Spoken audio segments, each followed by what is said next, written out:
दिल्ली के जंतर मंतर पर चल रहे प्रोटेस्ट के बीच अब सोनम सरकार से केंद्रीय मंत्री पिछले 20 नड्डा दिनों ने से बड़ा दिल्ली बयान के दिया है जंतर और मंतर चर्चा पर करने की बात आमरण कही है। अनशन पर बैठे हैं। दुर्भाग्यपूर्ण है, लेकिन मैं इस मोड़ पर एक बात जरूर कहना चाहूंगा कि यह समय ये नहीं है कि हम हमारी सरकारें, आपकी सरकारें, तुम्हारी सरकारें, इस तरीके से हम इन चीज़ों को विभाजित करें। ये गंभीर मसला है और जैसा मैंने आपके सामने कुछ नाम गिनाए, ये बड़ी लंबी लिस्ट है जिसमें यूपीए की सरकारें इन्वॉल्व हैं जहां पेपर लीक हुआ है।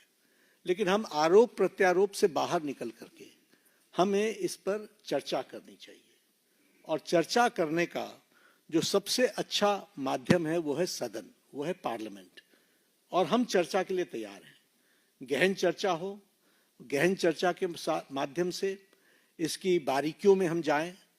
What are the factors which are leading to for paper leak, who are the people involve and how the central government has responded. हमने किस तरीके से, जब हमारे ध्यान में कोई पेपर लीक आया है तो हमने किस तरीके से इसको एड्रेस किया है और बाकी सरकारों को भी किस तरीके से इसमें एड्रेस करना चाहिए। क्या बिंदु है जिसके बारे में हमको गहराई से चिंतन करके उसका कोई रास्ता निकालना चाहिए ताकि हमारे छात्रों के साथ जो करोड़ों में हैं उनके साथ अन्याय न हो।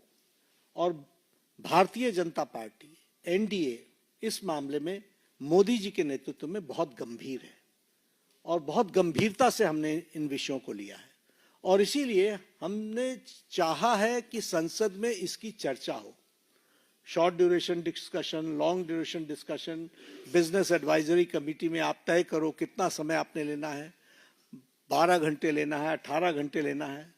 राज्यसभा में मैं लीडर ऑफ द हाउस के नाते मैंने हमेशा इस बात को माना है कि जो विपक्ष जितने आवर्स तय करे हम चर्चा के लिए तैयार हैं, सरकार चर्चा के लिए तैयार है और विपक्ष को इस बात को ध्यान में लेकर के उसे गोल पोस्ट नहीं चेंज करना चाहिए। हम आरोप नहीं लगा रहे हैं, आरोप प्रत्यारोप नहीं होना चाहिए। हम इस समस्या का किस तरीके से निदान कर सकते हैं उसके बारे में हमको सोचना चाहिए और पार्लियामेंट सबसे उपयुक्त फोरम है जहां हम गहराई से इसकी चिंतन कर सकते हैं। ड्यूरेशन विपक्ष तय करे और उसमें हर एक एस्पेक्ट्स के बारे में चर्चा हो और हम कोई ठोस नीति लेकर के आए, क्योंकि बच्चे कोई हमारे हैं, आपके हैं, वो देश के भविष्य हैं और देश के भविष्य की चिंता करना हमारी जिम्मेवारी है और हमारी जिम्मेवारी में सरकार के साथ साथ विपक्ष की जिम्मेवारी भी है। इसलिए विपक्ष भी अपनी जिम्मेवारी को निभाए और हम सब साथ मिलकर इसका समाधान करें और कोई स्थायी समाधान की दिशा में हम आगे बढ़ें, ऐसा मैं निवेदन करना चाहता हूं।